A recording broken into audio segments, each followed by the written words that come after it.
जगत जननी माँ पार्वती के महाकाली बनने की। बहुत साल पहले की बात है।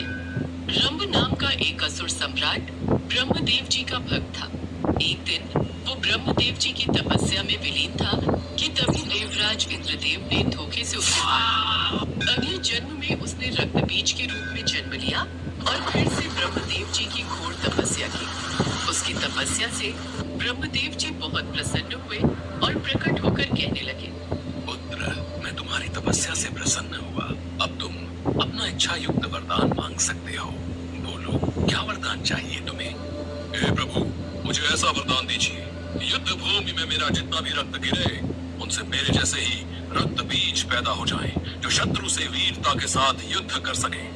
तथास्तु। ब्रह्मा जी से ऐसा वरदान पाकर रक्त बीज महाबलशाली और अत्याचारी बन जाता है। अपने महाबली और ताकतवर होने के घमंड में वो एक बार माँ पार्वती से युद्ध करने के लिए आता है। तब रक्त बीज से युद्ध करने के लिए महाकाली प्रकट होती है। मैं शक्तिशाली असुर ब्रह्मदेव से मिले वरदान की वजह से कोई मुझे मारना तो दूर, बल्कि पराजित तक नहीं कर सकता। तुम्हारे लिए तो मेरी सेना ही काफी है। रक्त बीज के ये कहते ही असुर सेना और महाकाली के बीच युद्ध आरंभ हो जाता है। लेकिन रक्त बीज महाकाली पर प्रहार न करके छल से जगत जननी पर प्रहार करने लगता है। असंभव, असंभव, मेरे प्रहार से बच पाना असंभव है जगत जननी।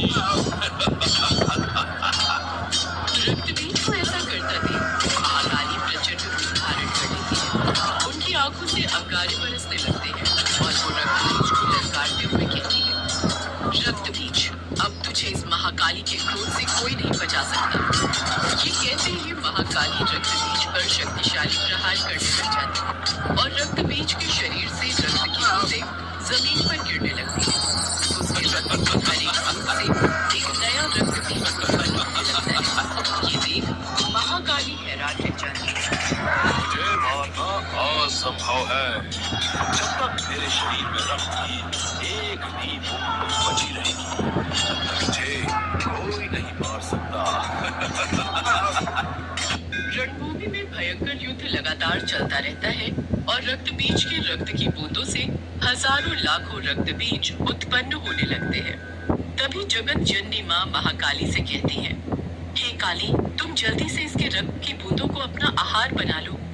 जगत जननी के इतना कहते ही महाकाली के क्रोध की ज्वाला फूट पड़ती है और वो जोर से ललकारते हुए कहती है, आओ आओ, सब के सब इधर आओ और मेरा आहार बनो। अपने रक्त से मेरी क्षुधा शांत करो। इसके बाद महाकाली एक एक करके सभी रक्त बीजों को अपना आहार बना लेती है और अंत में रक्त बीज का गला काट उसको अपने खप्पर में रख लेती है और उसके रक्त को पी लेती है। रक्त बीज का अंत हो जाता है, किंतु महाकाली का क्रोध शांत नहीं होता। उनके क्रोध की ज्वाला आसमान को छूने लगती है और महाकाली कहती है, अभी मुझे और रक्त चाहिए और चाहिए। अभी मेरी क्षुधा शांत नहीं हुई है। मुझे रक्त दो, मुझे रक्त पीना है। ये कहते हुए महाकाली देवी देवताओं को अपना आहार बनाने के लिए आगे बढ़ती है। ये देख सभी देवी देवता घबरा जाते हैं और हाहाकार करने लगते हैं। अरे, महाकाली तो हमारी ही रक्त की प्यासी हो रही है। वो तो हमारी ही ओर चली आ रही है। बचाओ, बचाओ। लगता है महाकाली का क्रोध जल्द शांत नहीं होने वाला है। फिर जैसे ही और देवगणों को अपना आहार बनाने के लिए आती है, तभी गणेश जी बीच में आ जाते हैं और महाकाली गणेश जी से कहती है, मेरे रास्ते में मत आओ, हट जाओ मेरे रास्ते से। मुझे रक्त चाहिए, रक्त। किंतु माता, आप देवगणों का रक्त कैसे पी सकती हैं? कृपया करके अब आप शांत हो जाइए। गणेश की बातों का महाकाली पर कोई असर नहीं और वो गुस्से में गणेश जी पर प्रहार करने के लिए अपना शस्त्र उठा लेती है। महाकाली का ऐसा रूप देखकर सभी देवगण डर जाते हैं और वो जल्दी से विष्णु और ब्रह्मा की शरण में जाते हैं।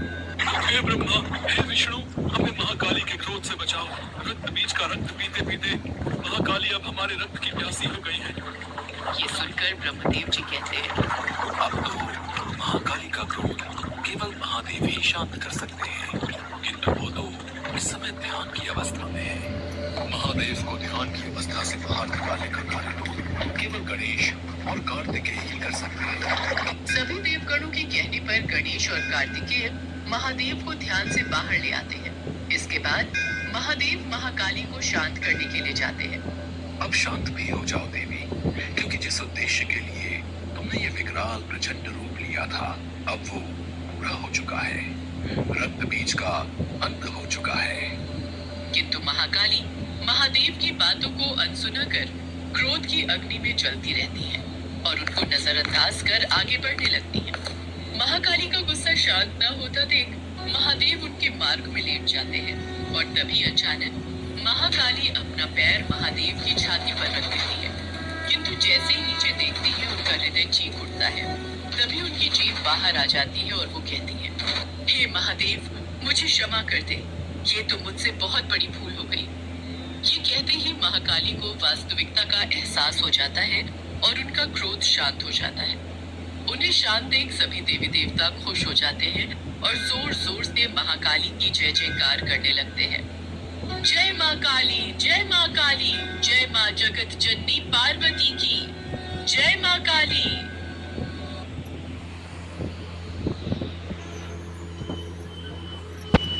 जंगल के किनारे माँ काली का एक प्राचीन मंदिर था। दिन के समय वहाँ भक्तों की भीड़ लगी रहती थी और शाम के समय मंदिर के पंडित जी मंदिर के द्वार पर ताला लगाकर पड़ोस के गांव में बने